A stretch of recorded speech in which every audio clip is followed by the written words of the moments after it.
I'm back with another lesson. This is me again, Cindy from Cindy the Thrifty. Today, ang lesson natin is about surface area of a square pyramid. Our previous lesson is about finding the surface area of a cube and finding the surface area of a rectangular prism. So ngayon, ang pag-uusapan natin is kung paano naman natin hanapin ang surface area ng square pyramid.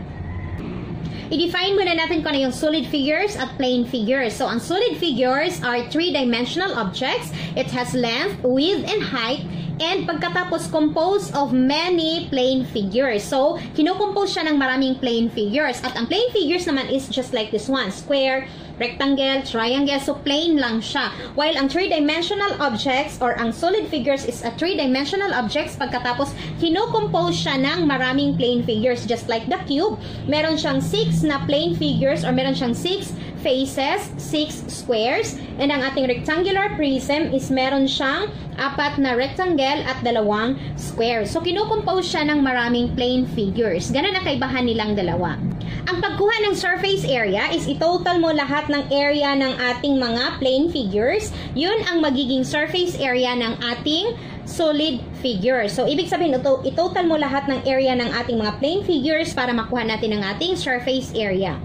Okay, so hindi ako marunong mag-drawing ng square pyramid. Square lang yung alam kong i-drawing. So, for example, this one, i-imagine nyo na ang kanyang base is square. Ito dito, ang kanyang base. So, ganito yung mukha ng ating square pyramid. Square lang yung base niya, hindi rectangle. This is a rectangular pyramid. So, square ang base niya. Pagkatapos is, meron siyang triangle na 4 sides. So, ibig sabihin, apat na triangle dito sa gilid at sa harap at sa likod. So, ganyan, most likely, ganyan yung itsura ng ating square pyramid. So, kapag i-flatten natin ang ating square pyramid, ang magiging itsura niya is ganito. So, nakita nyo yung mga balot sa mga candies, yung ganon, balot sa mga yema, parang ganon ang kanyang mukha. So, ganito siya kapag i-flatten natin. Ito yung base niya, which is square. Pagkatapos is, ito yung mga triangle niya na kapag i-overlap natin sila is magmumukha silang ganito. Ayan. So, magiging square pyramid siya.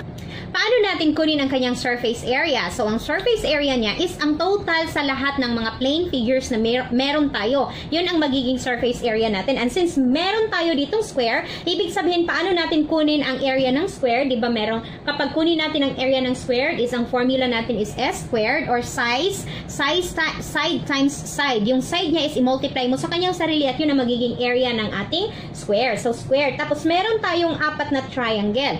Paano natin kunin ang area ng triangle? So, ang formula sa pagkuha ng area ng ating triangle is 1/2 base times height or base times height over 2. So, ganyan ang pagkuha ng ating area ng ating triangle. Pagkatapos is i-add natin sila para makuha natin ang ating surface area. Gaya nga ng sabi ko na ang surface area ng solid figures is the total of the area of all the areas of the plane figures. And since meron tayong 4 na triangle at isang square, so i-total natin siya. So ano yung formula natin? So ang formula natin dahil meron tayong 4 na triangle. So, surface area is equal to 4 na triangle. Ano yung pagkuha ng, formula sa pagkuha ng area ng triangle? So, base times height over 2 or 1/2 base times height.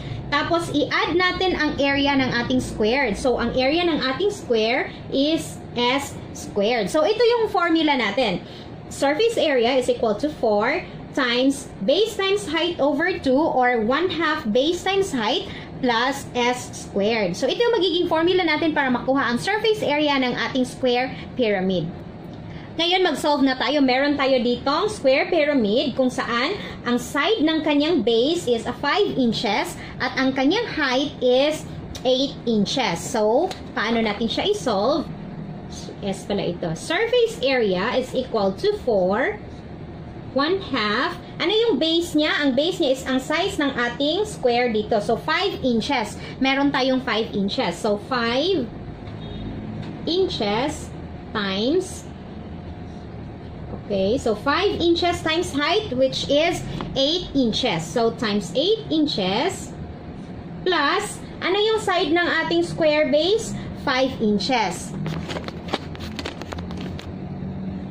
So, plus 5 inches squared. Ayan. Again, based sa ating formula, meron na tayong given. Wait.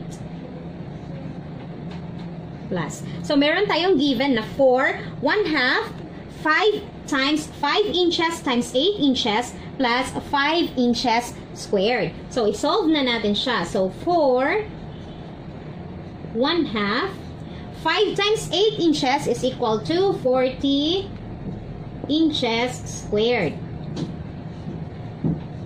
Plus, 5 inches squared is equal to 5 times 5.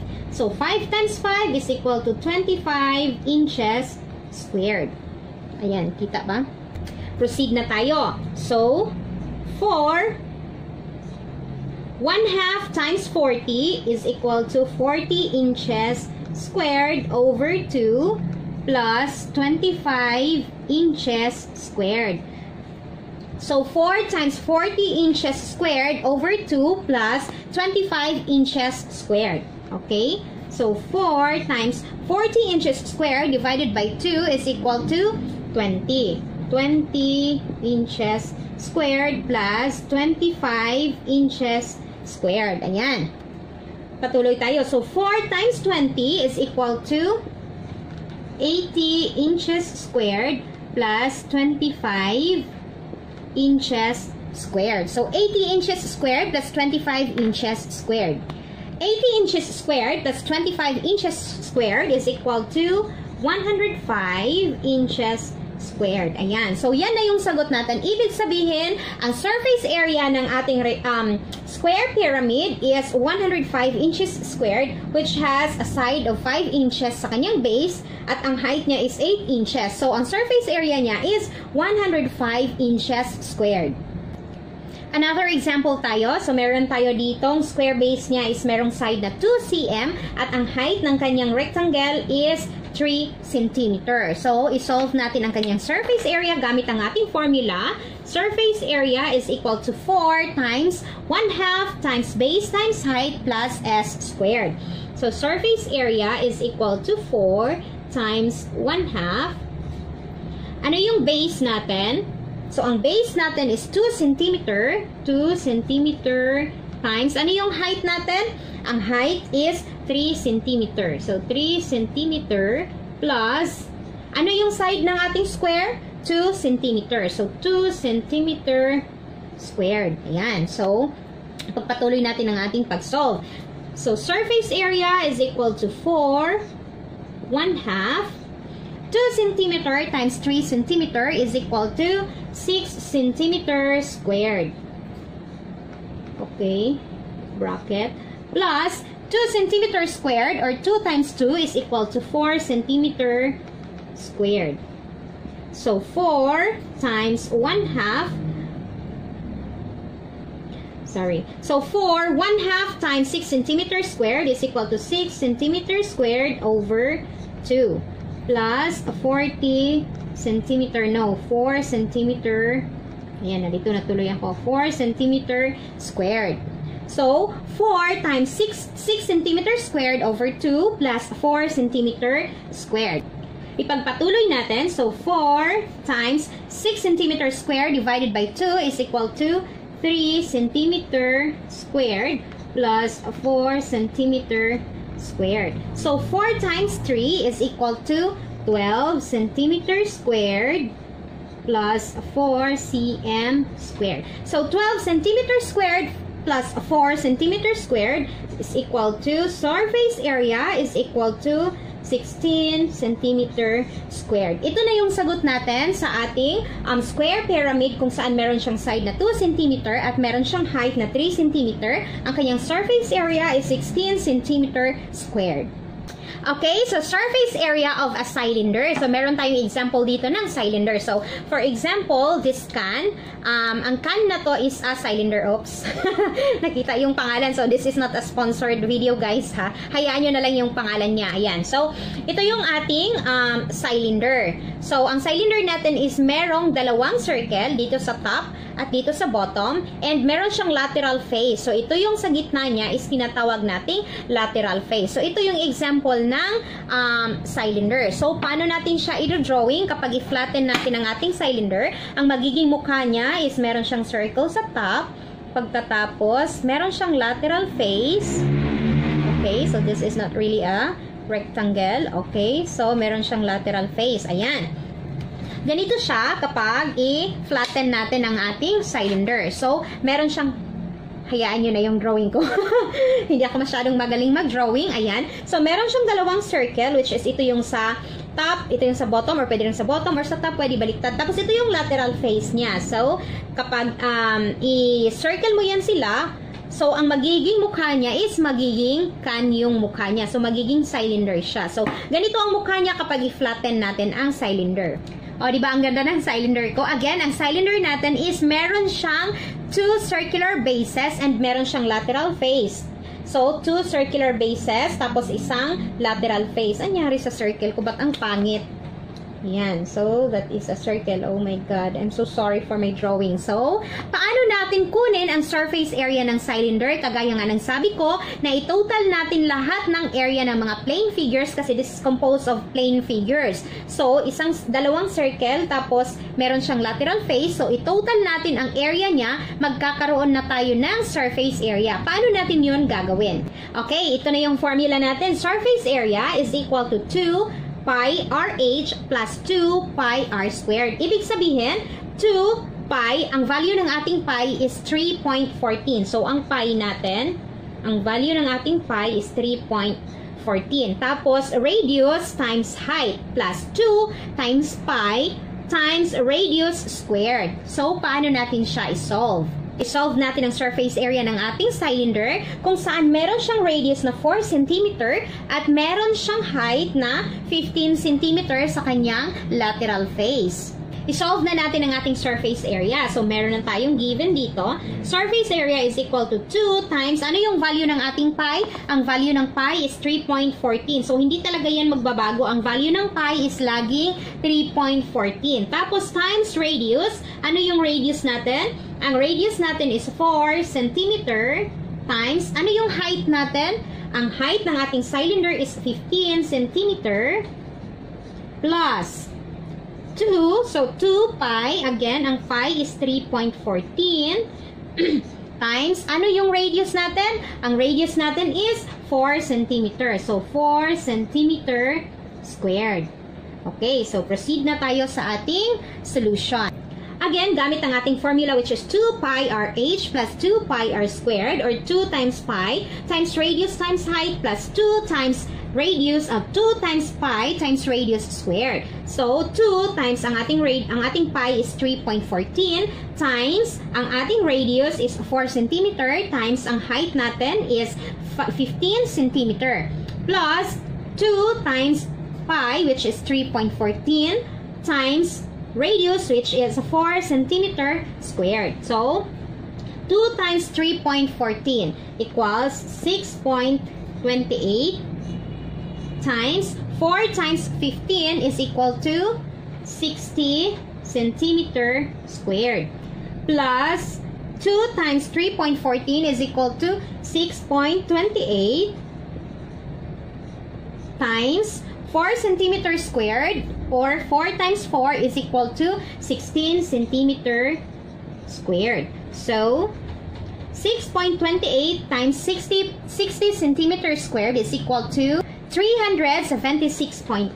So, 376.8 cm squared plus 6.28 times 16 cm squared is equal to 100.48 cm squared. 100.48 cm squared. So, ito na yung i-add natin. 376.80 or 376.8 cm squared plus 100.48 cm squared. So, ang surface area natin is equal to 477.28 cm squared. So, 477.28 cm squared. Oops, squared. Ayan. So, 477.28 cm squared. Ito na yung surface area ng ating cylinder kung saan merong height na 15 cm at merong radius na 4 cm. Another example tayo. So, meron tayo ditong cylinder. Parang burger yung cylinder natin. Meron tayo ditong cylinder kung saan meron siyang radius na 3 cm at meron siyang height na 2 cm. I-solve natin ang surface area ng ating cylinder. So, surface area is equal to 2. Pi is 3.14. Radius is 3 cm times, anong height niya? 2 cm. Plus, so 2 times pi, 3.14, times radius is 3 cm, times height is 2 cm, plus 2 times pi, which is 3.14, tapos ang radius natin is 3 cm, 3 cm squared. Oops, ba't nasa loob ang squared? 3 cm squared. So, ayan. Continue tayo. So, 2 times 3.14 is equal to 6.28. Times 3 times 2 cm is equal to 6 cm squared. Plus 2 times 3.14 is equal to 6.28 times 3 cm squared, or 3 times 3 is equal to 9 cm squared. So, multiply again.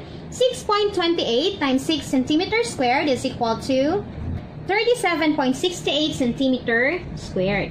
So, 37.68 cm squared plus 6.28, nangyari sa 9 natin. 6.28 times 9 cm squared is equal to 56.52 cm squared. So, 56.52 cm squared. So, ngayon, i-add na natin silang dalawa. 37.68 cm plus centimeter squared plus 56.52 cm squared is equal to 94.2 cm squared. Ayan. So, ito na yung surface area ng ating cylinder na parang burger na merong radius na 3 cm at merong height na 2 cm. Ang kanyang surface area is 94.2 cm squared. O, di ba, ang dali lang mag-solve basta meron lang talaga tayong formula kung paano kukunin ang surface area ng isang solid figures. Ayan, that's all for today's video, guys. Huwag niyo pong kalimutang i-like ang ating video at i-share ang ating video at huwag niyo rin kalimutang i-subscribe ang aming YouTube channel at i-like at follow ang aming Facebook page. See you on our next lesson, guys. Thanks for watching. Bye!